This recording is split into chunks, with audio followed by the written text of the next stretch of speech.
उसने 2002 में एसपी महाराजगंज रहते तत्कालीन महाराज को पर राष्ट्रीय सुरक्षा अधिनियम के तहत संस्तुति भेजी हो, तो वह जो है वह तो महाभियोग से भी बड़ा अपराध है। उसके लिए 5 साल नहीं 10 साल भी अगर निलंबित रहे, कानून कुछ कहता हो। वह सब पर समान निगाहों की केवल बात करते हैं, लेकिन वह बखूबी जानते हैं कि ब्रजेश सिंह और मुख्तार अंसारी एक तराजू पे नहीं तौले जा सकते। उत्तर प्रदेश में स्थिति शायद ज़्यादा खराब है, क्योंकि यहाँ के मुख्यमंत्री चाहते हैं कि अगले चौराहे पे मार डाल। यूपी में एक और आईपीएस अफसर को बर्खास्त कर दिया गया। यह संख्या बढ़ती जा रही है।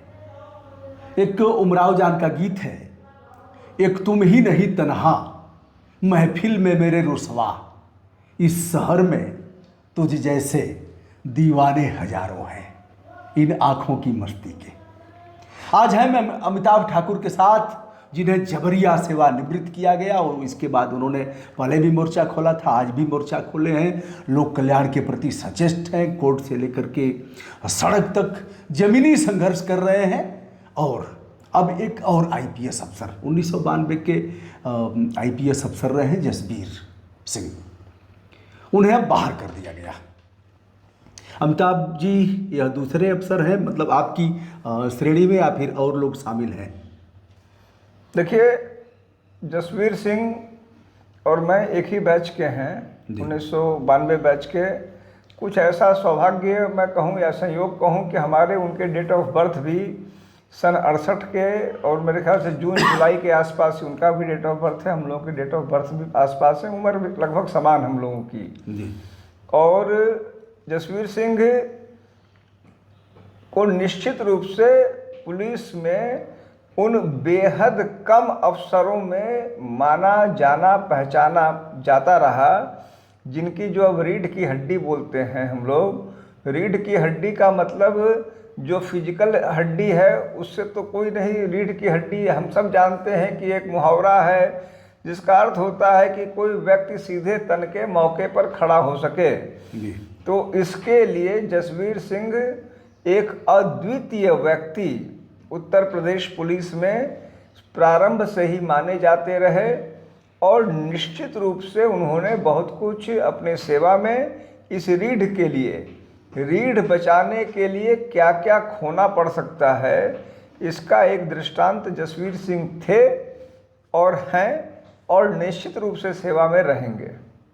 तो क्या भाई साहब, जैसे शासन यही चाहता है कि ऐसे लोग, शासन को पसंद है जो स्पाइनल लेस हो, जिसकी रीढ़ की हड्डियां ना हो, या फिर ऐसी लचीली हड्डियां हो जैसे चाहे घुमा दे जैसे चाहे, क्या ऐसे ही लोगों को पसंद जो सही बात उठाएंगे, भ्रष्टाचार के खिलाफ आवाज़ बुलंद करेंगे, जो यशमैन नहीं रहेंगे? शासन उनको पसंद नहीं करेगा?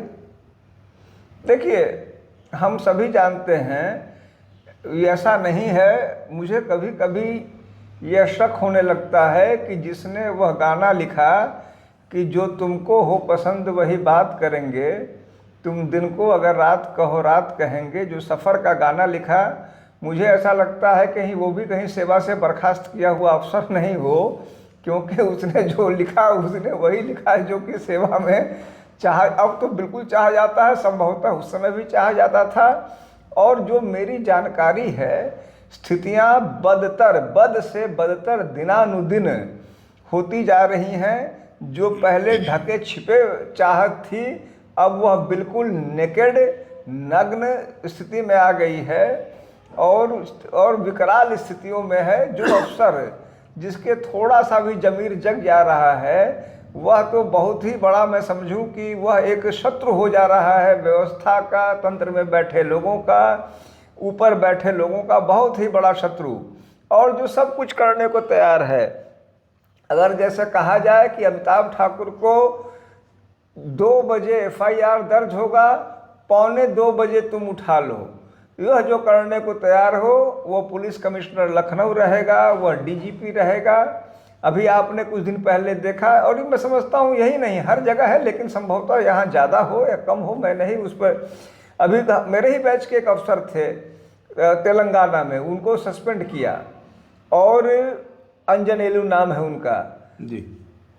उनके मामले में भी उन्होंने गलत किया था, जब रिजीम चेंज हुआ तो वो इसलिए नहीं कि वो सही पे थे, और वो उनका और जसवीर सिंह का, हम तीनों एक ही बैच के हैं, लेकिन जसवीर सिंह का केस अलग है, वह अलग है। मैं सिर्फ ये बताना चाह रहा हूँ किस प्रकार से अफसर काम कर रहे हैं, और संभवतः पूरे देश में काम कर रहे हैं, कि जब एक हीरोइन थी मुंबई की मॉडल, उस पर एफआईआर दर्ज नहीं हुआ, उसको अरेस्ट कर लिया क्योंकि तत्कालीन मुख्यमंत्री ऐसा चाहते थे।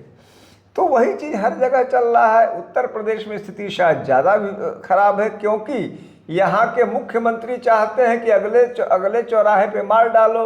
अब वो किसको, उन्होंने तो कह दिया मार डालो, किसको मार डालो, अब वो हुरहू है, गुरहू है, निरहू है कि चौराहे पर किसी को मरना है। कोई मरे, कौन मरे उससे हमको मतलब नहीं है, क्योंकि तंत्र मेरा है। अब होता यह है कि महामहिम ने कह दिया, वह महामहिम जो आज मुख्यमंत्री हैं कल को प्रधानमंत्री बनेंगे, और अगर पूरा, जैसा कि इन लोगों की चाहत है, यदि पूरा विश्व जीत लिया इन्होंने तो विश्व के भी मान लीजिए राष्ट्रपति बन जाएं। तो उनकी यह इच्छा है कि रोज कोई ना कोई मतलब ये हो, या मुठभेड़ हो। मुठभेड़ में किसकी मौत हो, हत्या, जो पुलिस विभाग, जो आईएएस अफसर हत्या तक को अंजाम कर रहे हैं, उनसे आप सोच सकते हैं कि कितना ज़्यादा स्तर हमारे शासन प्रशासन का गिर चुका है। यशबीर सिंह 5 साल निलंबित थे। इतना बड़ा निलंबन, यह है क्या वैधानिकता? निलंबन कितने दिन का होता है और निलंबन स्वतः समाप्त हो जाता है, ऐसा भी क्या है इसमें? देखिए, अब मैं जब नया आया था तो एक हम लोगों को बात कही जाती थी कि कानून क्या है। उस पर कहा जाता था कि show me the person, I will show you the rule. तुम आदमी दिखाओ, मैं कानून बता दूंगा। अच्छा। यानी कि व्यक्ति कानून से संचालित नहीं है, व्यक्ति से कानून संचालित है। तो जाहिर सी बात है कि अगर व्यक्ति वह है जिसने वह महाअपराध किया हो कि उसने 2002 में एसपी महाराजगंज रहते तत्कालीन महाराज को पर राष्ट्रीय सुरक्षा अधिनियम के तहत संस्तुति भेजी हो, तो वह जो है वह तो महाभियोग से भी बड़ा अपराध है। उसके लिए 5 साल नहीं 10 साल भी अगर निलंबित रहे, कानून कुछ कहता हो, भाई तुम कहाँ तक लड़ोगे। जैसे फिल्मों में कभी कभी दिखाते हैं कि जब एनकाउंटर करता है दरोगा तो हाथ छोड़ देता है, बोलता है दौड़ो। कहाँ तक दौड़ोगे? वो जानता है कि तुम भाई जहाँ तक जाओगे मैं हल्का फुल्का चल के ठंड से मार दूंगा, तुम वहीं ढेर हो जाओगे। तो वो 5 साल बाद बर्खास्त होते, 5 साल पहले होते, जब महानुभाव ने, महोदय ने, महाराज ने यह सोच लिया कि इसको नहीं रहना है तो नहीं रहना है। यहाँ उनकी इच्छा महत्वपूर्ण है, कानून तो उनके मुट्ठी में है। जैसा वो फिल्म में कही थी, वो क्या कही थी कि मेरा फला ही शासन है। जो हीरोइन थी, जो बहुत ही सुपरहिट फिल्म था, तो उसमें जो महिला थी उन्होंने कहा मेरी इच्छा ही शासन है, या कुछ कहा था। तो उनकी इच्छा ही शासन है, उनकी इच्छा ही कानून है। मेरी निगाह में उत्तर प्रदेश में भी यदि कोई मुख्यमंत्री, आप समझ लीजिए कि यदि कोई मुख्यमंत्री यह कानून मान ले कि मैं जिसका चाहूँगा घर गिरा दूंगा, मैं बुलडोजर बाबा हूँ, खुद को कहें कि मैं बुलडोजर बाबा हूँ, मैं किसी का घर गिरा सकता हूँ, या कहें मैं किसी को अगले चौराहे पर ढेर कर सकता हूँ। कानून जाए ताक में जो हकीकत है वही हकीकत है कि मुख्यमंत्री जी ने अगर चाह लिया तो घर गिर जाएगा, मुख्यमंत्री जी ने नहीं चाहा तो आपने अब कल ही परसों या कल की खबर थी, एक आईएएस अफसर पे खनन घोटाले में सीबीआई ने एफआईआर के लिए संस्तुति मांगी, अभियोजन स्वीकृति मांगी। राज्य सरकार ने, वह प्रिय होंगे, अपने होंगे। जसवीर सिंह पराये थे, वो विवेक या क्या नाम है आईएएस अफसर का, वो अपने थे। तो अपना और पराया में अंतर अगर नहीं करेंगे ये लोग, तो फिर इनमें मतलब जो है, फिर इनकी महत्ता क्या रह जाएगी, इनकी व्यवस्था का अर्थ क्या रह जाएगा, लोग इनके जो है सामने क्यों झुकेंगे।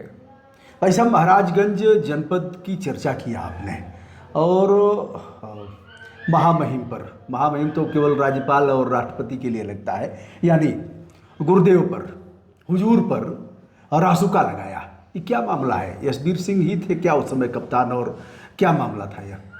देखिए, पहली बात तो कि मैंने महामहिम शब्द का, जाहिर सी बात है, महामहिम शब्द का कोई ऐसा कुछ कोई कॉन्स्टिट्यूशनल शब्द नहीं है। आम तौर पे यह राष्ट्रपति और राज्यपाल के लिए लगता है, लेकिन हम सभी जान रहे हैं कि शन है शन है। जैसे हमारे देश में व्यवस्था बदलती जा रही है, तो अब संभवतः जो मजबूत प्रधानमंत्री और मुख्यमंत्री हैं, वह राष्ट्रपति और राज्यपाल को उतनी भी प्रतिष्ठा नहीं देना चाहते।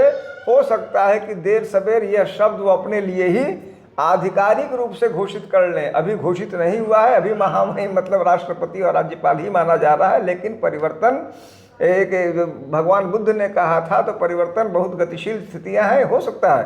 ये तो एक बात हुई। दूसरी बात कि हम जिस भी नाम से पुकारें, श्री आदित्यनाथ जी, श्री आदित्यनाथ जी, योगी आदित्यनाथ जी को के कई नामों से है, कई मैंने जो है महाराज कहते हैं इनको, जैसा मतलब गोरखपुर में मैंने जाना, छोटे महंत पहले कहे जाते थे जब बड़े महंत जिंदा थे, अब महंत जी हैं, तमाम चीज़ें हैं। लेकिन जिस भी नाम से बताइए, तो शेक्सपियर ने कहा what is in a name, तो नाम कुछ भी कहिए, जो स्वभाव होता है वह परिवर्तित नहीं होता है। मैंने श्री आदित्यनाथ का जो शील स्वभाव सन 94 में या 95 में, संभवतः 95 में देखा था, मैं समझता हूँ आज वह शील स्वभाव और भी, मैं कहता हूँ, उत्कृष्टतम रूप में दैदीप्यमान हो रहा है। क्योंकि अब उनकी, भाई मान ली, जाहिर सी बात है, उस समय वो एक छोटे महंत थे, अभी नव उदित महंत थे। आज वो अपनी, जैसे कहते हैं, जिस सूर्य अपनी पराकाष्ठा पे, उसमें कौन भस्म हो। लेकिन इन सूर्य की एक, देखिए, उस सूर्य और इस सूर्य में एक मैं जो विशाल अंतर देखता हूँ कि वह सूर्य सबके लिए समान है। यदि वो जब अपने प्रचंडतम रूप में होता है, तो वह यह नहीं देखता कि ये ए है कि बी है कि सी है, लेकिन हमारा समदर्शी सूर्य है। वह हमारे सूर्य जो है वह सब पर समान निगाहों की केवल बात करते हैं, लेकिन वह बखूबी जानते हैं कि ब्रजेश सिंह और मुख्तार अंसारी एक तराजू पे नहीं तौले जा सकते। उनका मापदंड कुछ भी हो, कारण कुछ भी हो, तर्क कुछ भी हो, आम आदमी उन दोनों को हमेशा से पूर्वांचल के दो दुर्दांत माफिया के रूप में जाना और माना जाते रहे। लेकिन हमारे सूर्य जो हैं, हमारे मार्कंडेय जो हैं, उनकी दृष्टि में दोनों में अंतर है।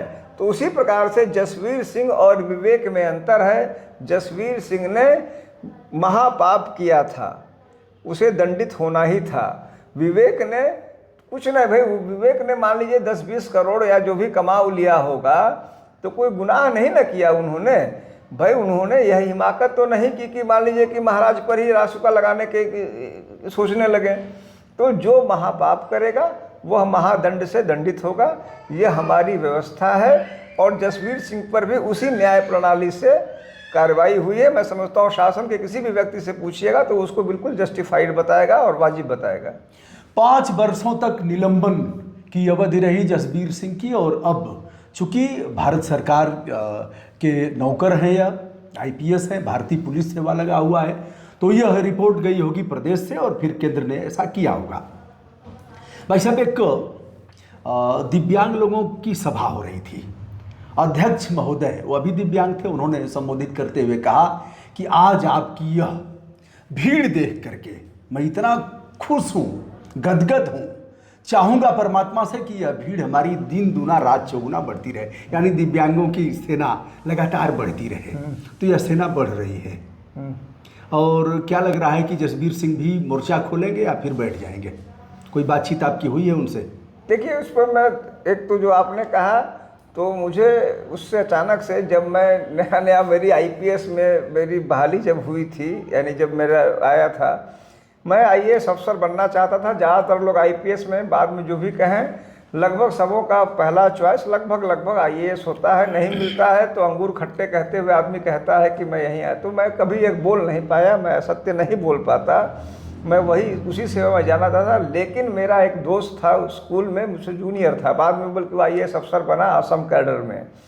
तो वह मेरे पास आया, मैं कुछ उदास था, तो उसने कहा कि सर चिंता, सर नहीं भैया बोलता, भैया चिंता मत कीजिए, जिस प्रकार से देश में अपराध बढ़ रहा है, कुव्यवस्था बढ़ रही है, आतंक बढ़ रहा है, उस हिसाब से निश्चित रूप से आपकी सेवा को बहुत प्रगति होगी।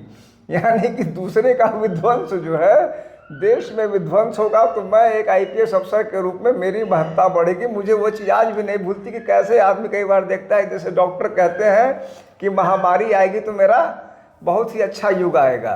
तो निश्चित रूप से अगर हम उस लिहाज से देखें तो जब से श्री आदित्यनाथ आए हैं तब से जिस आपने सेना की बात कही है, उस सेना का भी जो कौन सा युग ये बोलते हैं, कौन सा अमृतकाल, अमृतकाल, उस सेना का भी अमृतकाल ही मैं कहूँगा कि उसमें अबाध गति से वृद्धि हो रही है। लेकिन मैं फिर कहूँगा कि समस्या मात्र ये है कि इसके मापदंड बिल्कुल ही अस्पष्ट हैं, मनमाने हैं। केवल इस सेना में वही भेजा जाएगा जो सेनापति के मनोनुकूल नहीं है, बाकी कोई क्राइटेरिया नहीं है। न तो भ्रष्टाचार क्राइटेरिया है, न कदाचार क्राइटेरिया है।